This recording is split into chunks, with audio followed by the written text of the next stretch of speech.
scab for the bosses. Don't listen to their lies.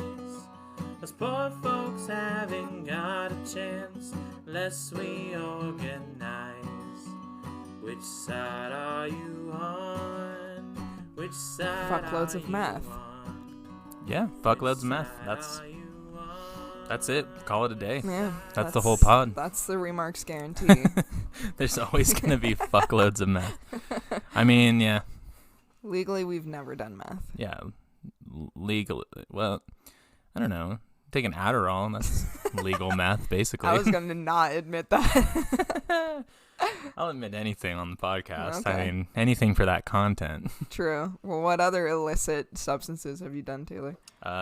None. Only, and that's illicit substance, technically, because Adderall is legal. True. I guess it's not legal for me. Yeah.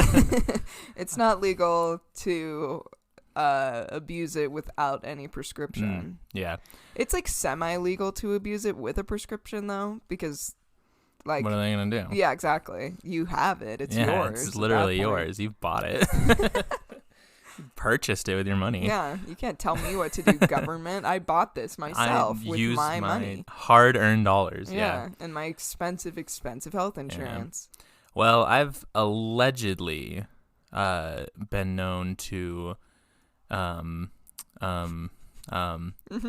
hit in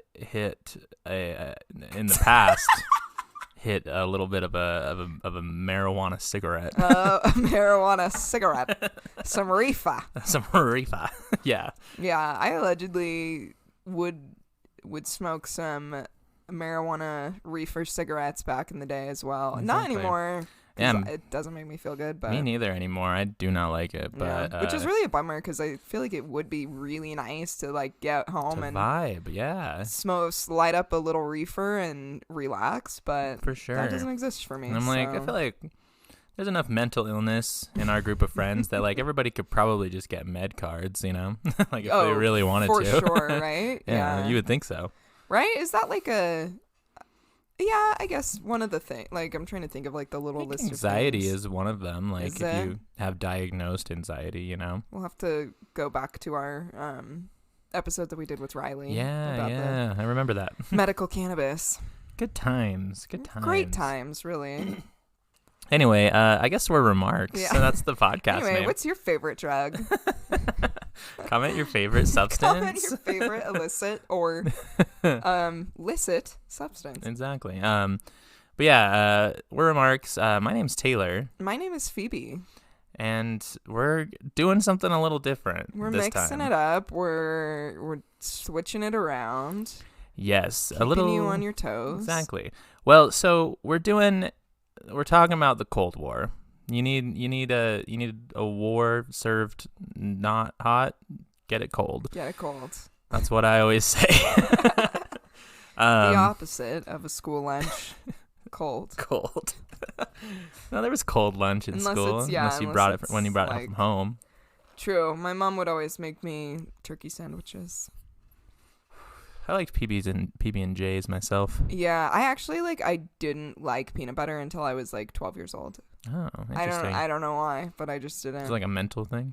Probably. Yeah, that makes sense. But then so I would have turkey and honey sandwiches, and now I don't eat meat at all. So yeah, that's a weird combo.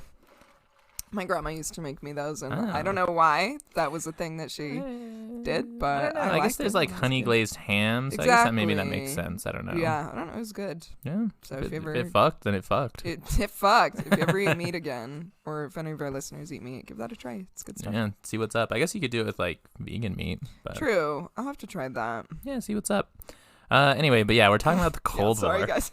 Oh no, it's okay. Stall as much as possible. Cold cuts. Exactly. Bringing it all back together, back around. But so we split it up. I'm doing the first part of the Cold War. Phoebe is taking the second half of the Cold War. Because of all the Cuba stuff. Yeah, I wasn't going to take the Cuba stuff. I mentioned Cuba very briefly in mine, so. Excited for that part. Favorite part. But yeah, so instead of having it bounce around a whole bunch, we thought the timeline would be easier if I just took up this episode talking about the first half of the Cold War, and Phoebe did the same thing the next episode. Yeah. So I'm just sitting back, relaxing, having a little tea from our local Bjorn's Brew, which is a coffee shop, and just gonna enjoy the story of the Cold War. Vibe a little bit. If you don't like episodes, or if you don't like my segments of the episodes, then you may want to skip to next week. Well, but then you'll be confused. You might be a little confused, so you might just have to grin and you'll miss out on vital information and on Taylor's lovely research. Thank you. If you don't like Taylor's portion of the episodes, fuck you.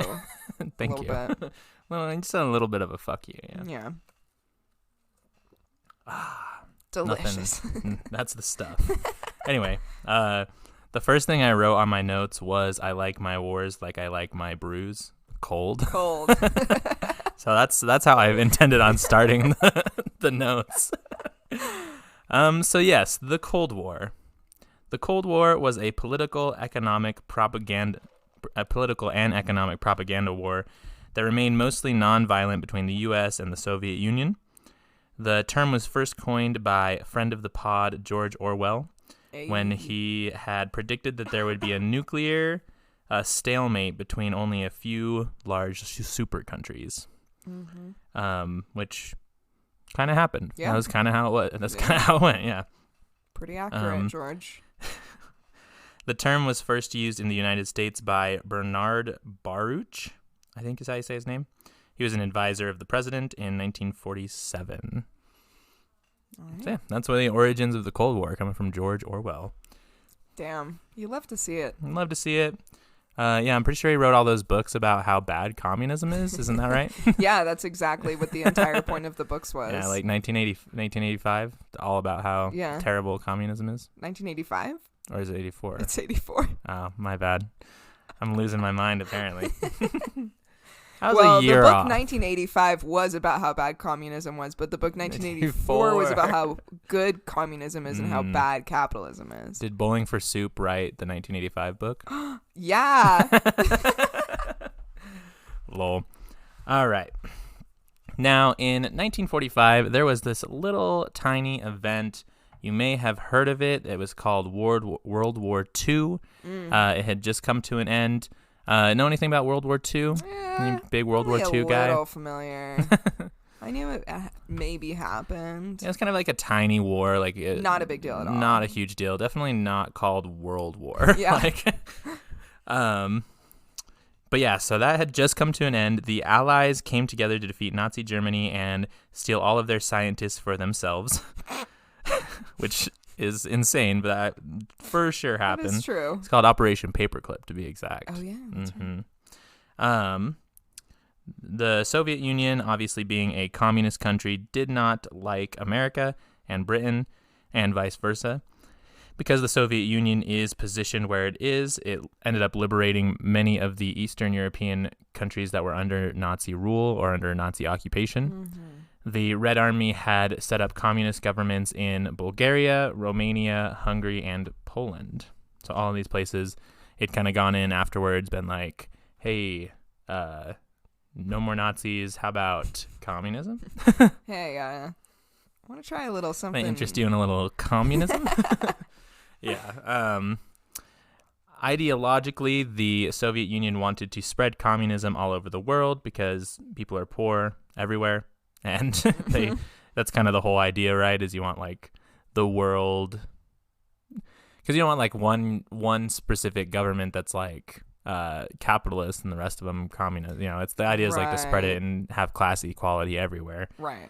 But the U.S. and Britain did not want the gross poor people to have rights, so they weren't down with that.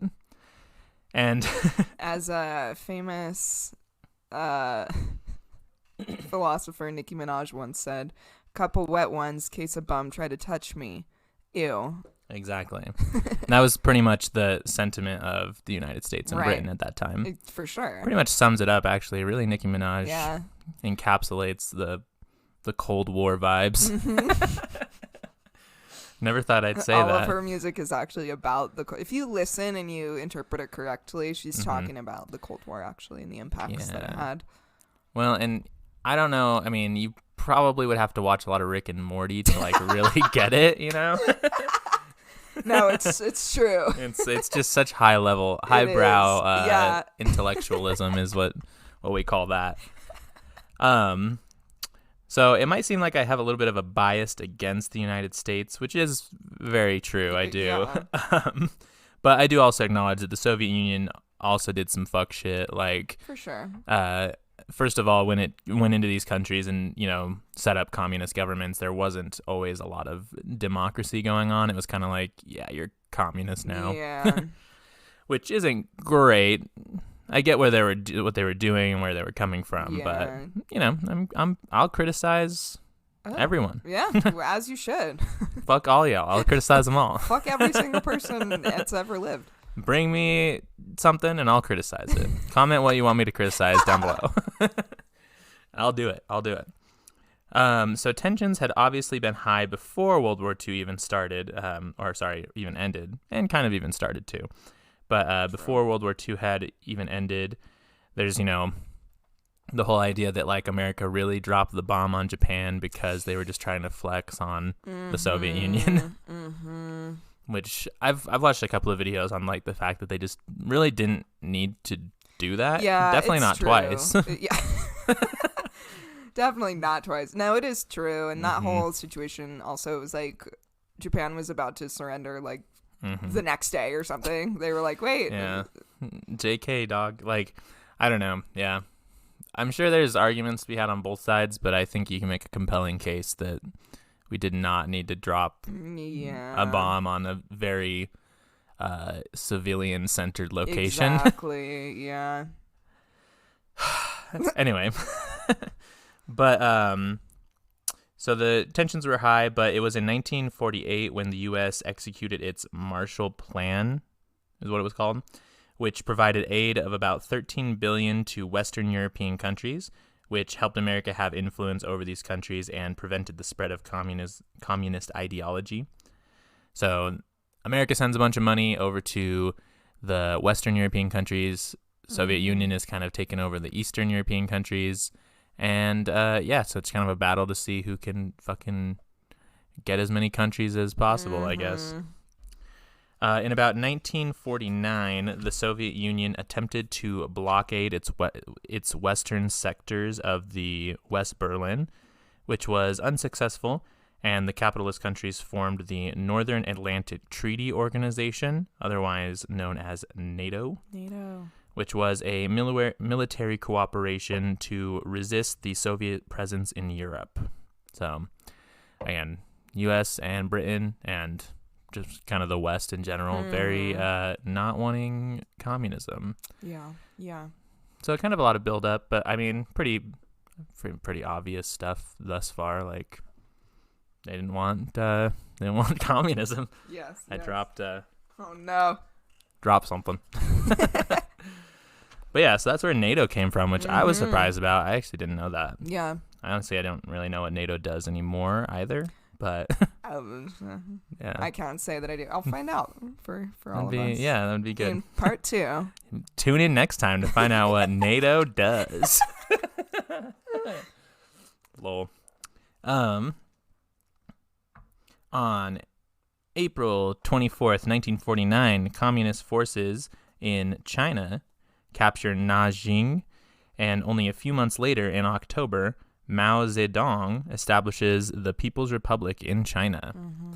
And so that's obviously huge fucking news for the Soviet Union. They're like, ah, shit, we got China. Right, yeah.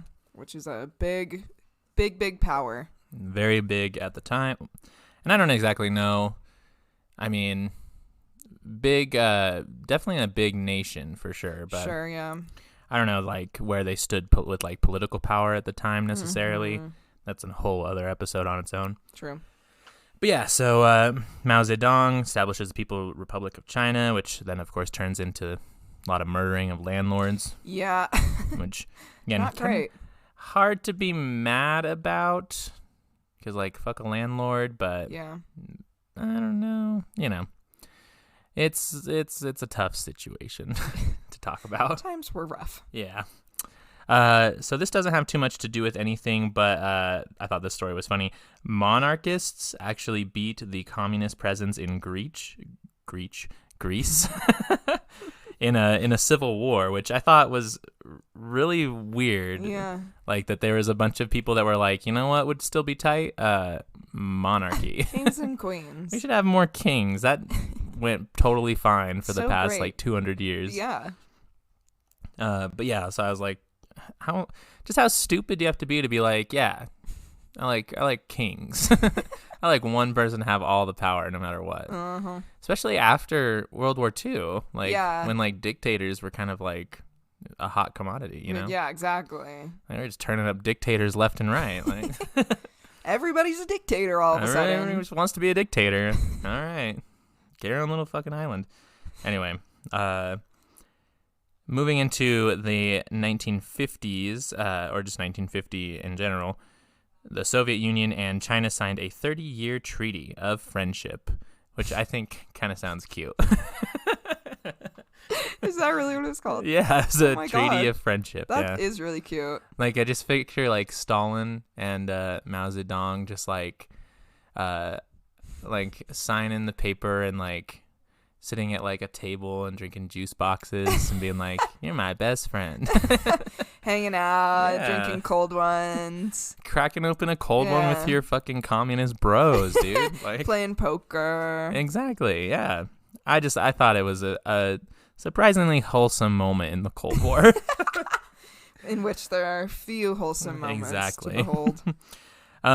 Shortly after, the Soviet-backed North Korea invades South Korea, sparking the U.S. to send troops to South Korea, and thus beginning the Korean War, which has never officially ended. Oh. Yeah. They have an armistice, meaning that they've called it off, Yeah. but no peace treaty has ever been signed. Huh. That's interesting. Mm-hmm. Which is why, like, I forget what it's called. Fuck. It's the little area between South Korea and North Korea. Oh, yeah.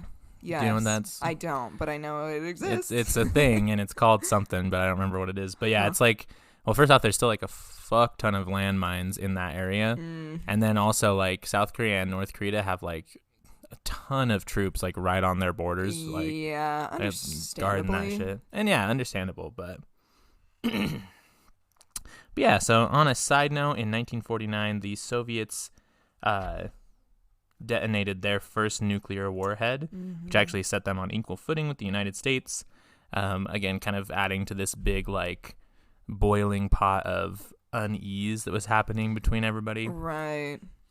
Because I think that America probably knew that the Soviet Union had some big old guns, but Yeah. I think having that intel that they had nuclear weapons Right, was like shit. confirmed.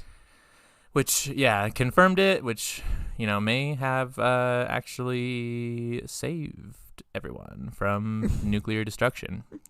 Because, like, a lot of people argue that that's, like, the whole reason why the Cold War kind of, like, sputtered out was, like, mutually assured destruction. Mm-hmm. Like, if you have nuclear weapons and someone else does, it's like you're going to just destroy the planet Right, at exactly. that point. Exactly.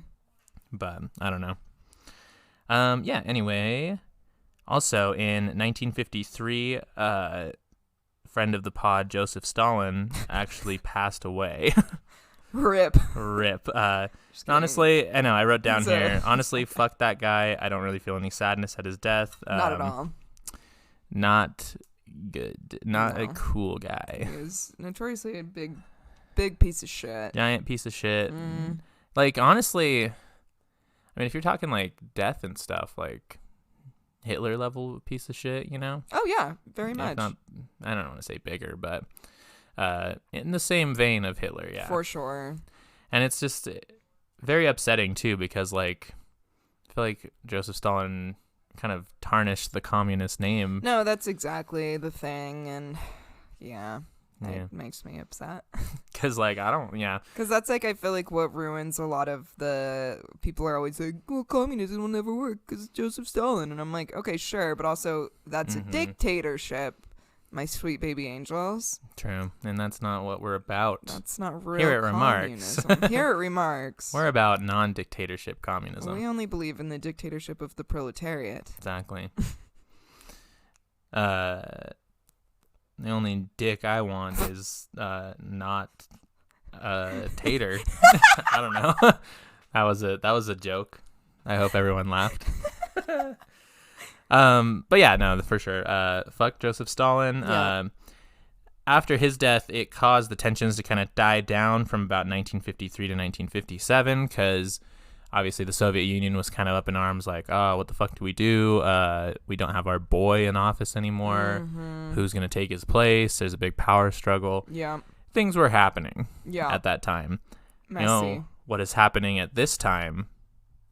We're taking an ad break. Taking an ad break?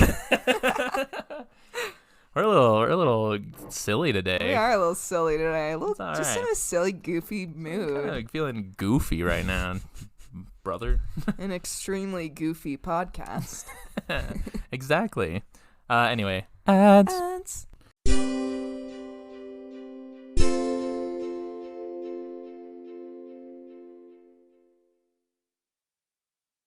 All right, we're back. Phoebe and I are talking about how my mom was obsessed with vampires when she was young. Oh, those are her books from, like, little girl time? Not little girl time, but, like, when she was, like, my age. Oh, that's she was cute. really into vampires. I kind of get it. Yeah, like, it's a vibe. And I mean, like, clearly we're, as a society, still not over vampires. No. Can we get into, like, a new mythical creature that, like, becomes the big thing? Because I feel like we're still very much on vampires. Yeah. Like, what's a sexy mythical creature? Yeah, ooh. What mythical creatures am I sexually attracted to? I don't know. Unicorns? Unicorns are... Yeah. No I bestiality. don't know. Yeah, no bestiality, preferably. But and then arguably fucking a vampire is kind of bestiality because they're like. True. I guess they were human. They're though. kind of like it's kind of more in that in that necrophilia vein. I guess so. Looking at you, Twilight. Fucking Twilight. Looking at you, Stephanie Meyer. Honestly, I was gonna say I guess like not so much like. Because I know there's some problematic aspects to like the depiction of Native Americans in Twilight and like the werewolf that's vibes, very you know? True. Oh, but, yeah. like just werewolves in general, I guess are like kind of cool. But werewolves are pretty sick. We did have a werewolf era. I feel like we're still in our vampire era a little bit. I think we kind of have moved a little bit into like a biblical era right now. Like, and maybe I just think that because I'm watching Lucifer. Oh yeah. Which is a lot of fun, by the way. It's a fun show. All right. Word. I like a good show about Satan. It is. It's good. Yeah. I watch a lot of like weird, obscure YouTube videos about like you don't say. Religious concepts that I think are interesting. Yeah, no, I love that shit. The Bible's just like wacky. It's just a wild thing. Yeah, it's a crazy time. It's crazy Bible. Also, if we ever did a Twitch stream of us, well, not me, but of Taylor playing Call of Duty Black Ops and me just making funny comments, would you guys watch that? Yeah, tell us what you think about maybe some Twitch streams. Yeah. Not just video games, True, but like, of just like anything. Maybe like us going through like a funny book or like us just talking. Yeah. Just getting like us drunk and talking. Out. Yeah, that would be a great Or like one. just fun things like that. Yeah. Or like I'm sure there's some games that like we could all play, like we could both play and we could talk. True. Yeah, if y'all are interested in like Twitch streams, maybe we could know. do some and like raise some money for like good causes or something. Totally. Like take donations. I would love that. Yeah. I would love that. Donate to like SLC Mutual Aid or something. Totally. Yeah. That'd be cool. Yeah, let us know. That would be our big face reveal as well. Yeah, if we used a camera, which would be kind of cool. You could do a face reveal. I'm down for that. Yeah, and figured then eventually you we only would get to see our faces if you tune into the Twitch. So exactly mystery uncovered for those of you who would watch the Twitch streams. Exactly. Unless you know us in real life, then you True. kind of already know. Which I feel like a lot of you do. But maybe you haven't seen us in a while. You forgot what we looked like. True. Yeah. Do you even know what color Phoebe's hair is? Do you know? Are you a real fan? You're a real fan. I think we mentioned it before, so We have. if you remember, comment Phoebe's hair color. My hair color. But really, let us know. Yeah, let us know. If that's something you would Also, speaking of vampires, you know Oh? who else is compared to vampires in a lot of leftist literature? Capitalists. Oh, yeah. yeah. See that segue, that bringing it all back Hey. around? Yeah. That's true. They really They kind of are vampires, though. Yeah, that's very true. But yeah, so we had just talked about how Joseph Stalin did a not alive, and everything was kind of chill from about 1953 to 1957. Around the same time in 1953, your boy, and by I mean when I say your boy, I mean your boy. My boy? Your boy, specifically Fidel Castro. Fidel. He attempts to overthrow Fulgencio, I'm not quite sure how to say that, Fulgencio Batista in Cuba. Batista. Yeah. Which he would not succeed in doing until about 6 years later in 1959. While all of that's happening... Viva la Revolution, baby. Viva la Revolution. That was a little French. No French allowed, Taylor. I'm sorry. Isn't there a Coldplay song about that? Yeah. Viva la Vida. Viva la Vida, yeah. Which is about the French Revolution. Whoa. We're insane.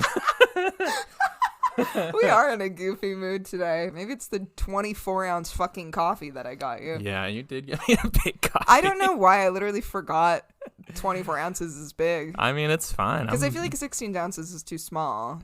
Yeah, why don't they make 20? That seems like a good middle ground. I know, or like It's literally- 18. Yeah, it's like right in the middle. I don't know. I don't know. Anyway, While all boring. of that is happening in Cuba, Nikita Khrushchev, I believe is the name. Khrushchev. And Khrushchev.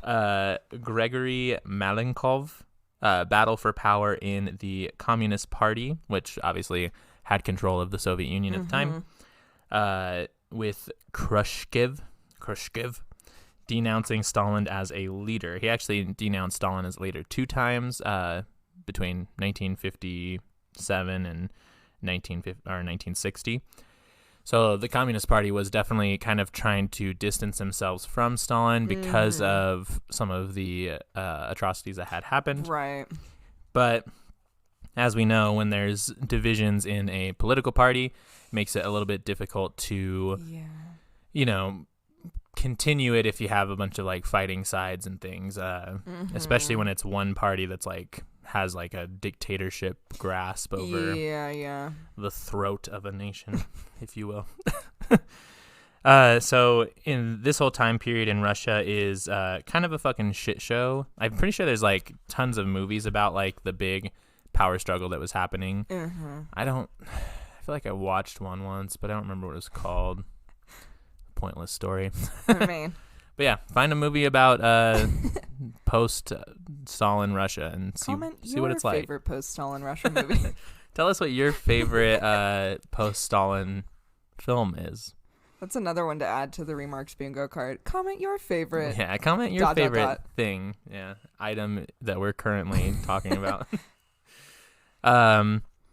But yeah, so, and really we could have a whole entire episode on just that time period in Russian politics because it was kind of insane. But again, long story short, they were battling and Khrushchev, whatever his name is, he ended up taking power over Gregory Malenkov. Now, while all of this has been happening, our pal Joseph McCarthy is vibing back in the US of A, and he's kind of going through all of his bullshit with like the Lavender Scare and the Red Scare. Yeah. This is all happening in a similar time period, again, a few years here and there off of each other, but that's kind of what's happening at this time. America... So many scares. What? So many scares. Too many scares. So What It's like president? a fucking haunted house up in here. Jesus, yeah. What president said that the only thing we have to fear is fear itself? It was one of them. Roosevelt. Yeah, FDR, right? Mm. Franklin Delano Roosevelt. That's the one. That's the guy. So yeah, why are you scared of communism? Why aren't you scared of being scared? Huh? Answer that, Joseph McCarthy. Predict this, The Simpsons. True. So America was running a well-oiled propaganda machine throughout this whole period, and not only blacklisting our favorite folk musicians, but also countless actors and performers. Mm-hmm. This includes the likes of Charlie Chaplin, Orson Welles. There's this one named Gypsy Rose Lee, who was a burlesque star. That's her name. I'm not trying to say anything offensive. Yes. And then Pete Seeger, of course, was another big one who was Petey boy. Our boy Pete. And I feel like sometimes I feel kind of conflicted about like that, just like the whole blacklisting of Hollywood, because it's like these people were relatively wealthy for the time, you know? Yeah. So like they weren't like, you could argue that like just the ones that you don't hear about, like the regular working people that got accused of communism and fired were definitely suffered more than like Hollywood. But I think it's very it shows how high up this went, you know? Exactly, yeah. Like no one was safe from it. It wasn't just like the poor people that were getting accused of communism. Because like America's not one to typically blacklist celebrities very often. True. To a point, you know what I mean? Like they really like to use that as like public control as much as they can. Exactly, yeah. So just the fact that all this was happening was like, I don't know that there's really been another situation since that has blacklisted that many celebrities and like completely ruined their careers. Like, even cancel culture now like doesn't nearly do what the Red Scare blacklisting did. Exactly, yeah. Especially not in like a political sense. Exactly. It's like even celebrities that are like, you know, not like the Alex Joneses of our time or whatever, but like even celebrities that are just like actors and shit that supported and loved Trump, like they're doing fine. Nobody gives a shit. Yeah, I mean, definitely not. Yeah, like I said, I don't think. And maybe it's just because the government isn't behind it, you know, because like there was the whole House Un-American Activities that was doing all the hearings and stuff. Mm-hmm. But you know, like so, like having like a government board that's actually like potentially putting people in jail for being communists versus like Twitter being mad at someone for saying something stupid, like it's a little less. It's a little different, yeah. Potent. Yeah, less weight behind it, I suppose. Yeah, exactly. But so the Hollywood 10, for instance, were a group of screenwriters who were blacklisted after refusing to answer questions about their alleged involvement in the Communist Party, and then were cited for contempt in Congress in 1947. So same kind of thing. They were brought in front of a big jury, kind of like Pete Seeger was, and they were like, "Hey, you're a communist," and they were like, "Nah, it wasn't me, dog." And then the government was like, "Well, I got pictures of you being a communist," and then they're like, "I got pictures of you wanting to give food to everyone equally." Exactly. Like, can you explain this? Explain wanting to feed the hungry. And then they're like, "Ah, shit. You got me, but I'm not going to sell out anybody else who was part of the Communist Party." So, yeah, which it's funny, too, because it was very, like, witch hunty, where it's like a lot of people weren't even involved with the Communist Party at all. They just, like, the government was like, communists. Oh, yeah. And especially, like, a lot of times it was like, yeah, someone might have shown, like, a casual interest in the Communist Party. Sure. And, like, been to a meeting or two, and then the government fucking takes them into court, and they're like, "Bruh, I was at like 2 fucking meetings." Yeah. And then they're like, "Well, you better give us some names or you're out of here." Yeah. And then they're like, "Oh, it was this guy," you know. This is the real communist. Yeah, so I feel like, but I mean that happens with a lot of witch hunts, obviously, like being like, "No, he's the actual witch, or she's the actual witch," or whatever it is. So I saw Goody Proctor at a Communist Party meeting. Exactly. True. Which would be a little hard to do our show if we lived back then. True. Oh, pretty- we would be. We'd be for sure in like Guantanamo Bay. 100%. Yeah. Be instantly put there. Yeah. Tune in next week to find out about Guantanamo Bay. Okay. That's a part of it as well. Lit. I'm so excited, actually. Lit as fuck. Phoebe, do you recall me talking about a little magazine on our folk singer episode called Counterattack? Yes, I do. Yeah. It's back. It's back, and it's better than ever, really. Counterattack. It was a right-wing magazine that's mission statement was, and I quote, to expose the most important aspects of communist activity in America each week. So pretty not into communism. Yeah. Counterattack was. Not about it. Not their fave. I think it's safe to say Counterattack, not a big fan of the pod. Yeah. Not a stan Yeah. of remarks.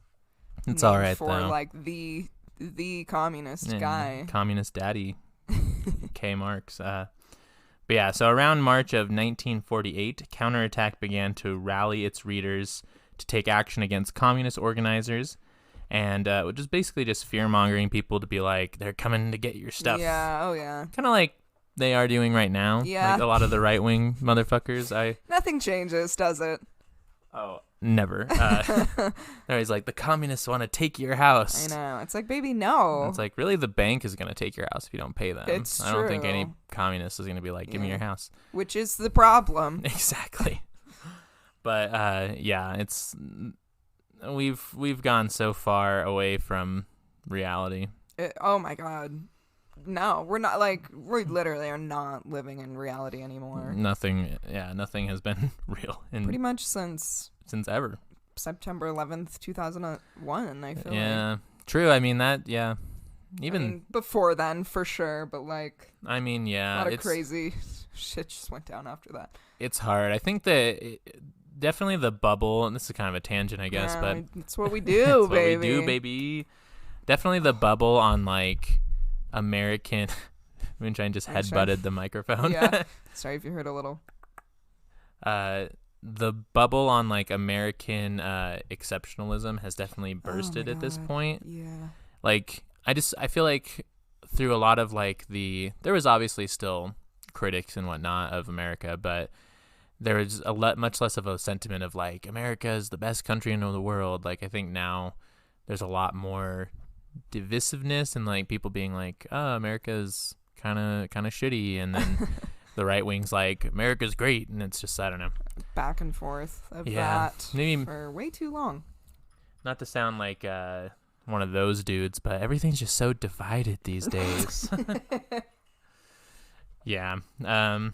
Anyway, in 1949, Counterattack denounced the Scientific and Cultural Conference for World Peace as a communist plot to, I guess, help people live better lives. Can you imagine? Those damn communists. Can you imagine making a conference for world peace and then having people protest it because that's bad for some reason? Oh my god. I don't know. What's your stance on world peace, Phoebe? I think it's a really tough subject. No, obviously world peace, I would like that. Lots of good people on both sides. Exactly. Those of us who want world peace and those of us who want world war. Yeah. World war. World war. More world wars. Yeah, no. That's I feel like that it's like, that just kind of pretty clearly states like who you are as a person, or if you're for or if you're against world peace. Yeah, like what's your I feel like if you're going to be against world peace, you got to really take a good long examination of yourself. Yeah. I don't know. It's insane. Get into some therapy. Figure out why you don't want world peace. Literally no more war Yeah. and people dying for no reason. And like, yeah, everybody getting along in the entire world. How would that not be beneficial to you? How would that not be tight as fuck, dude? It would be so fucking sick. Sick, bro. Yeah, no, for sure. You know what also doesn't want world peace? Is it capitalists? Capitalists. And in turn, advertisements. I mean, yeah, I mean, pretty much, yeah. pretty much. We can talk about the defense industry another time, but big business, baby. Mm-hmm. Ads.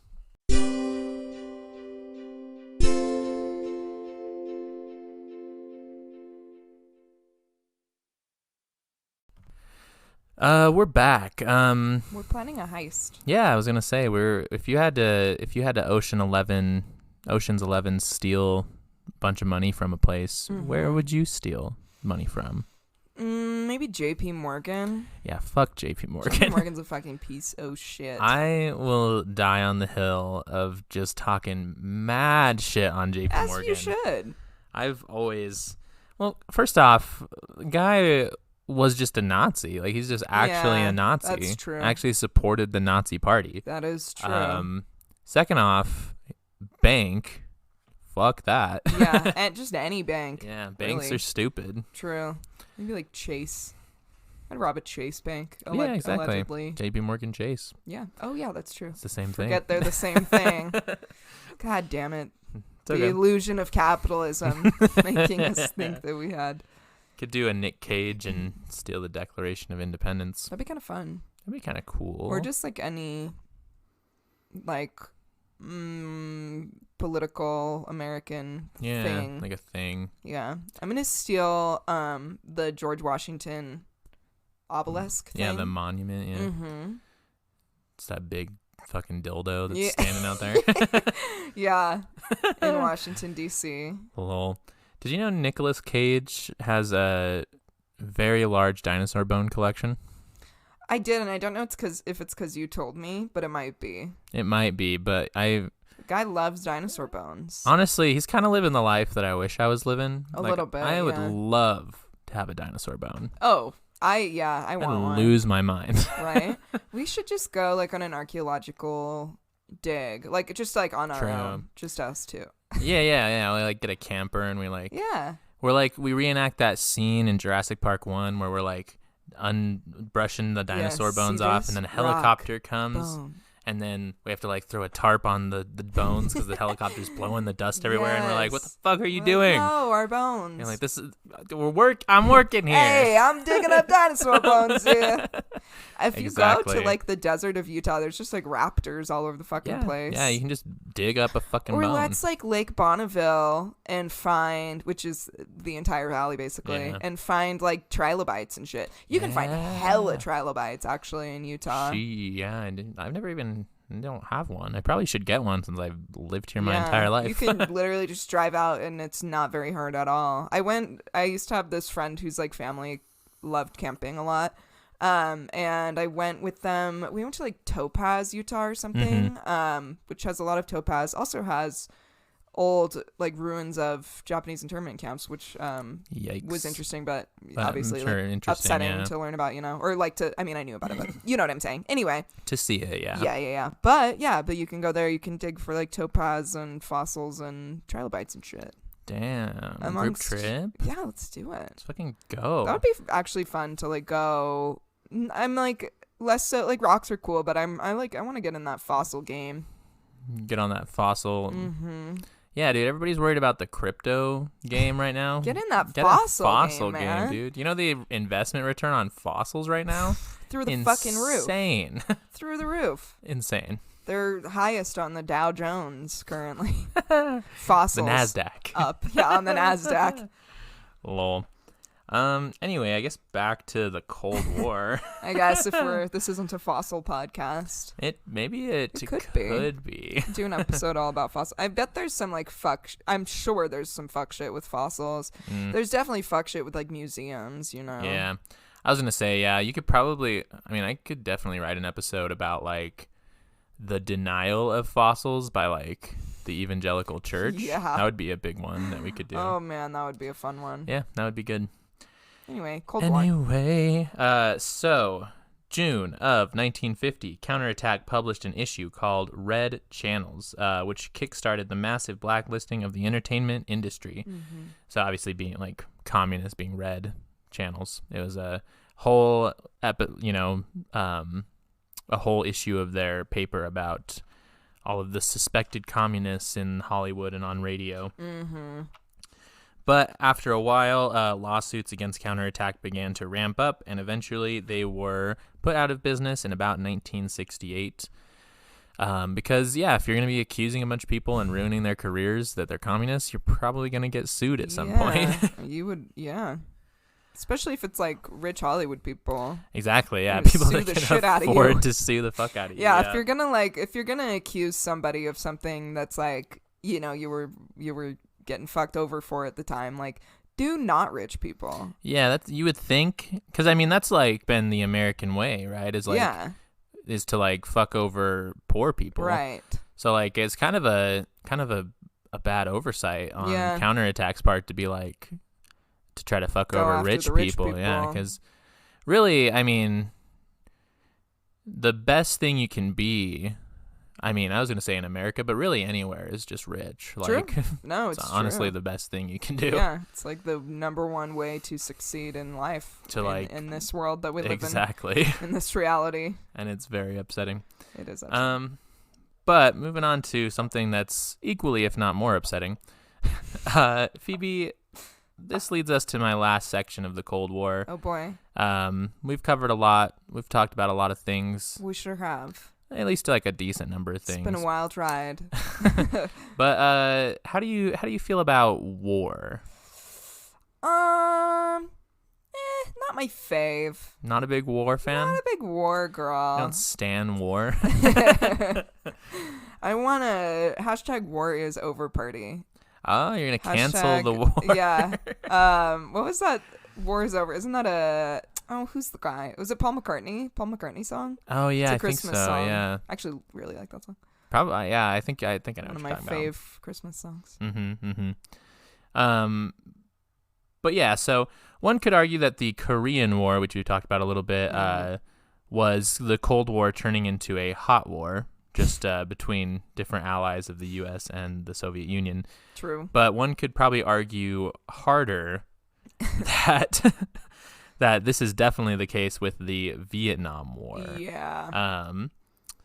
I might, and by might I mean I most definitely probably will, end up doing a more focused episode on the Vietnam War itself because great. I feel like it's got a lot of interesting stuff. It definitely does. And I mean, you can go in so many directions. Like you could talk about the resistance to the Vietnam War in America. You could talk about the actual war that happened. You could talk about like the soldiers. You could talk about the political landscape. Like there's just a lot of things about it. We should talk about that off air because I've got ideas brewing. All right.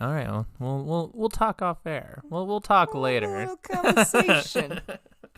We'll talk a little later.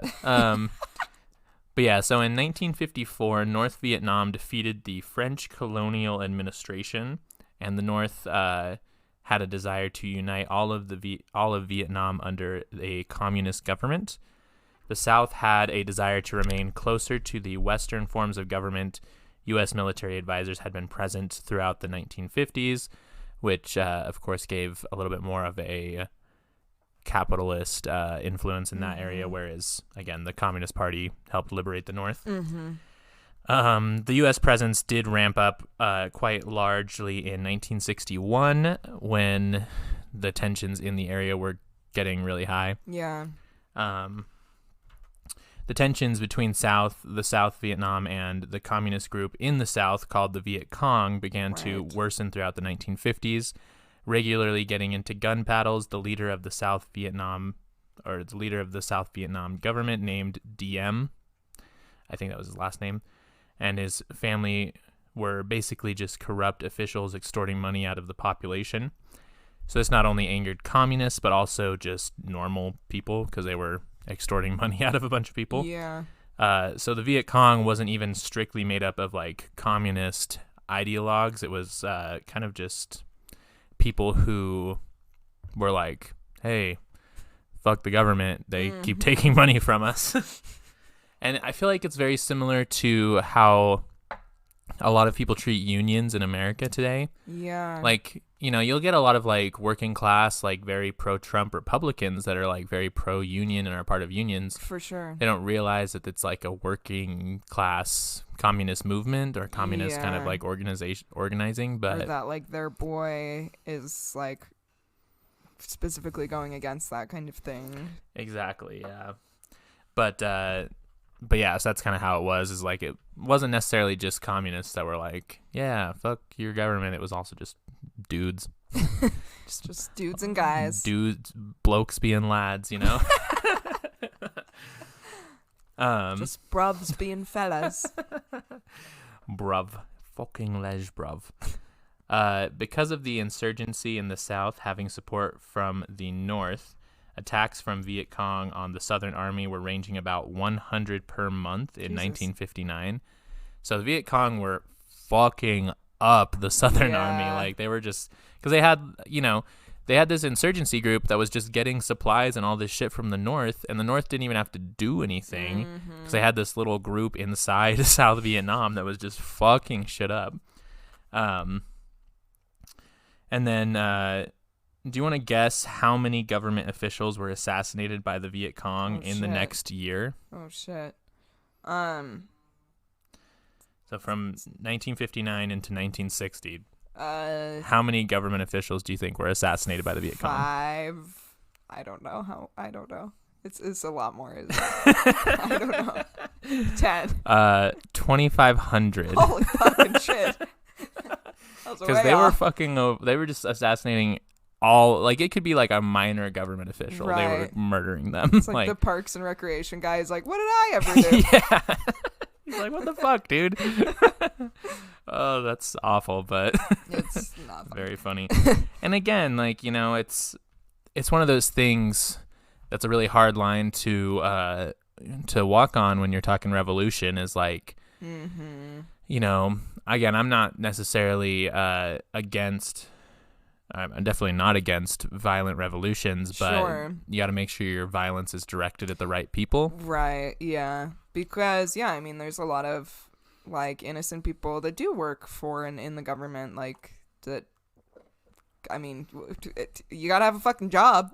You got to work somewhere. A lot of somewhere. them are government jobs. Exactly. Like, we're not going to assassinate USPS. Exactly. We support the USPS. Yeah. Or whichever one. I can't remember if it's UPS or USPS that's like associated. Because one of them's not. Yeah, United States Postal Service is USPS. Duh. UPS is just some other dudes. I don't know. I'm pretty sure UPS is just like a private company though. Yes, that's true. So they might be a United Postal Service, but not lying. Of the States. Liars. Anyway, the U.S. was obviously very bummed out that the communists were kicking fucking ass in the South. And the U.S. was like, no. They were mad. The communists. No. The Viet Cong continued to fuck up the South, and it was likely, turn the page, due to the corruption and the incompetency of Diem's government, that they kept, getting all these attacks and just kind of like fumbling around with intelligence. Oftentimes, Southern soldiers would also sell weapons to the Viet Cong because they were all just corrupt. So there was just, just Southern soldiers selling the weapons to the just Viet Cong to then probably be attacked by those weapons. Yeah. It was insane. It's their own personal little Iran-Contra. Exactly. This prompted Vice President Lyndon B. Johnson to send more economic and military aid to the South in 1961. Kennedy was kind of stuck in this situation where he saw that he was losing in South Vietnam, but didn't really want to send in the troops to Southeast Asia. Just because, Kennedy was kind of like a moderate guy. He kind of wanted to keep both sides happy, so he was like, we'll give them some aid, but we won't send in troops, And then November 22nd, 1963, John Fitzgerald Kennedy, I think that's his middle name, I think it's Fitzgerald. was assassinated. Yep. And which that put Lyndon B. Johnson into office. By July of 1965, Johnson had made arrangements for 100,000 troops to be dispatched to Vietnam, with an additional 100,000 being sent the following year. So within 2 years of JFK's death, we got 2,000 troops in Vietnam. Yeah. 200,000 troops. My bad. Yeah. I'll cover it again more at some point in the future, but I think everybody kind of knows that Vietnam was a rough war. Yeah. Like one of the most brutal and taxing on soldiers. For Not sure. only, I mean, soldiers and civilians in South Vietnam. Mm-hmm. I don't know too much about war. I'm not a big war guy, but from what I've heard, that's like psychologically speaking, that was one of the more rough wars. For sure. And I think it's just because of the use of like guerrilla warfare. Like you didn't know Definitely when you were getting attacked. Like there was a lot of, it was less like even, the Korean War, it was less like normal rules of war and more just like, for sure. Because again, they were an insurgency group. They weren't another military per se. Yeah. So. Well, and I think we were also like largely unprepared for the like terrain of Vietnam. Yeah, no, I mean, absolutely. And, again, I was going to go into it a little bit more in its own episode, but like Lyndon B. Johnson basically, like, he didn't ask Congress to like have a declaration of war or anything. Mm-hmm. Like, it was kind of really fast. He was just like, oh, we're going. And we're in fucking Vietnam now. Like, and then they started the draft really fast and like, right.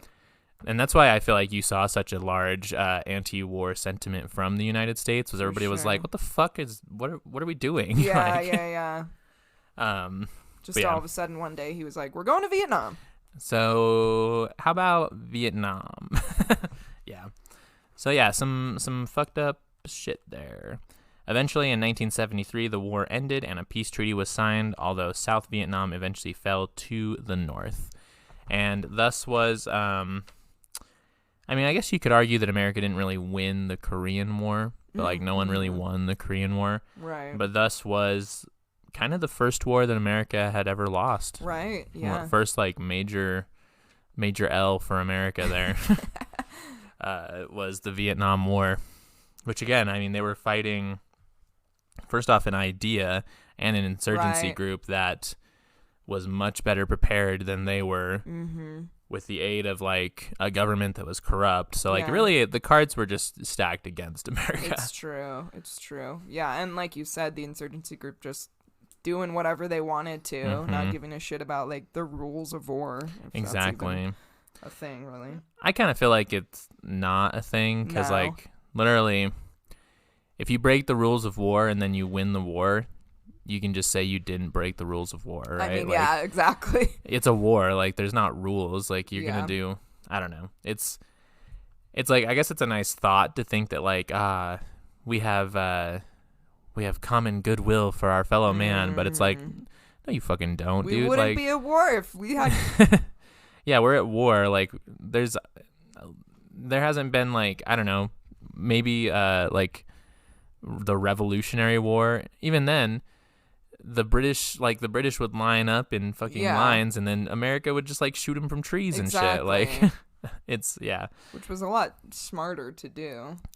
I mean, smarter as a tactic. Yeah, it just that's what I'm saying is like following the rules of war doesn't win you a war. Yeah, exactly. I don't know. But yeah, so that, my friends, is a very brief overview of the first half of the Cold War. Mm-hmm. I highly suggest looking deeper into any of the topics that interest you, because this war literally shaped the world as we know it. It's very true. Most political and cultural norms that we have were somewhat influenced or touched by the Cold War somehow. So, like, and I think it's kind of evident in, like, our episodes how, like, most of the episodes we've had have like tied back to the Cold War somehow. It really does. Like it all does. Unless we're talking about something that's like old as shit, like real fucking old. It's like it probably if it happened in the 1900s, it was probably influenced by the Cold War. Mm-hmm. But yeah, any thoughts on the Cold War? Favorite peach and pit of the first half of the Cold War? Let's see. My pit is probably all of the bad shit that happened. My peach is probably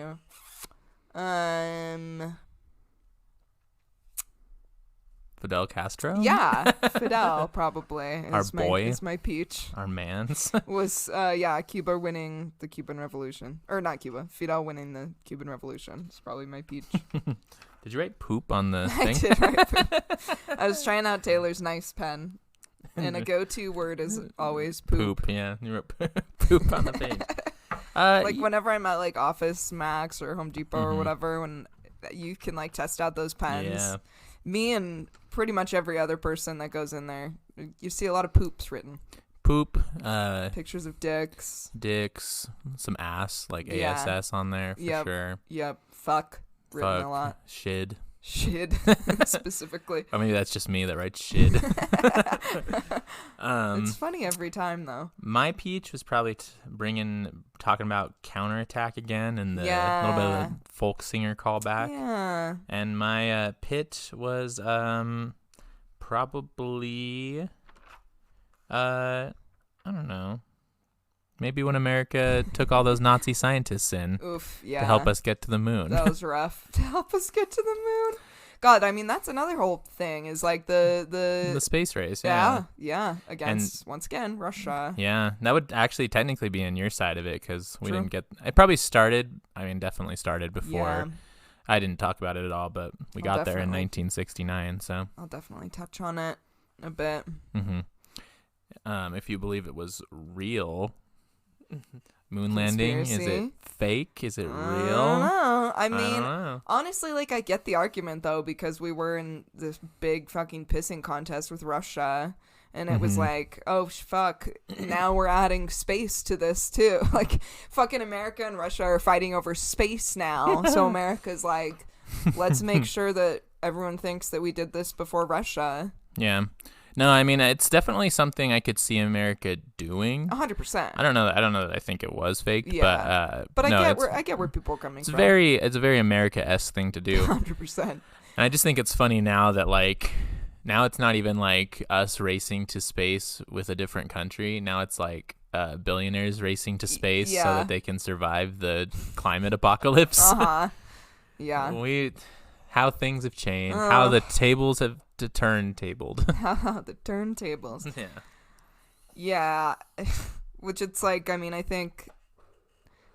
don't know how things are going to go, but, like, given whatever does happen in this inevitable climate apocalypse, like, there is for sure going to be some kind of uprising in which we are going to be trying to kill billionaires, and I'll be right there with them. And Guerrilla like, war, baby. They're like, fuck, Jeff Bezos is like, fuck, I should probably get off of literally this entire planet so that people don't storm my home and try to murder me. Yeah, and eat me. Yeah, and I think that as the if it does get to the point where resources are so scarce, it's like obviously they're gonna have to leave. It's gonna be a fucking Versailles Exactly. type beat. And then maybe they'll try to find another planet or something. I don't know. But I don't know how it would work. Leave. Go. Yeah, go It's do something fine. else. I would ideally not like you to fuck up space like you nice. have this planet, because I do like space a lot, and I also think that other planets shouldn't have to be subjected to the horrible things that billionaires have put us through here, but like I would also like them to all just go the fuck away. So True. And then maybe we could heal our planet. yeah. But also, if you believe in life on other planets like I do, I would like them to not like try and Fuck over other ruin planets. Yeah. the other planets' I agree. life. I agree. Yeah. Phoebe, I was on Instagram the other day, Yeah. and I wanted to look up Mm-hmm. a really cool, hip, jivin' podcast called Remarks, but I didn't know what to search. Oh my gosh. Well, I can help you out with that because the Remarks Instagram handle is @Remarks Podcast. And also, if you felt like watching some cool hip and jive TikToks created by Remarks Podcast, you can find it under the same handle @Remarks Podcast on TikTok. Amazing. Yeah. I'm also remembering that they have a Twitter by the name of @RemarksPod.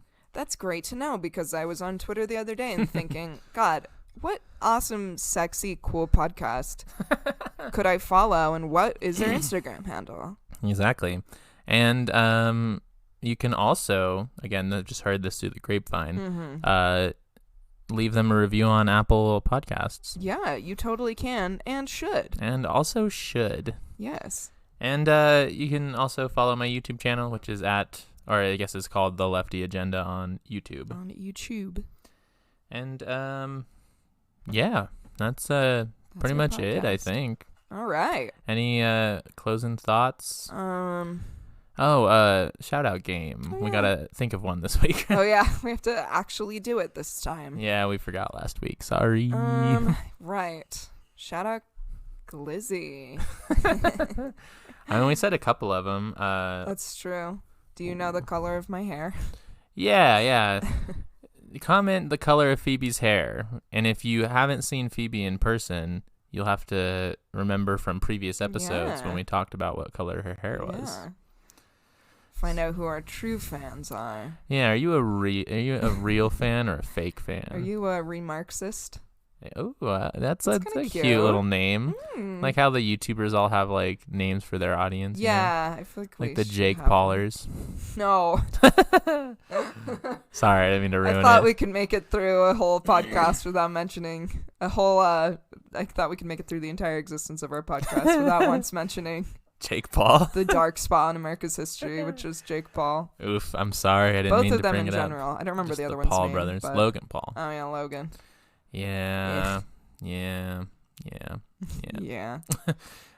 who's your least favorite? Comment your least favorite YouTuber. Yeah. Tell us who no. the YouTuber and or celebrity that you think is the worst. Sure. That's actually a good one. Yeah, and that's also fun. comment Phoebe's hair color. Sure. Yeah. That's a freebie. Yeah. The freebie on Phoebe's hair color. Freebie for Phoebe. Exactly. Also, You're so clever. shout out to friend of the pod, Benet.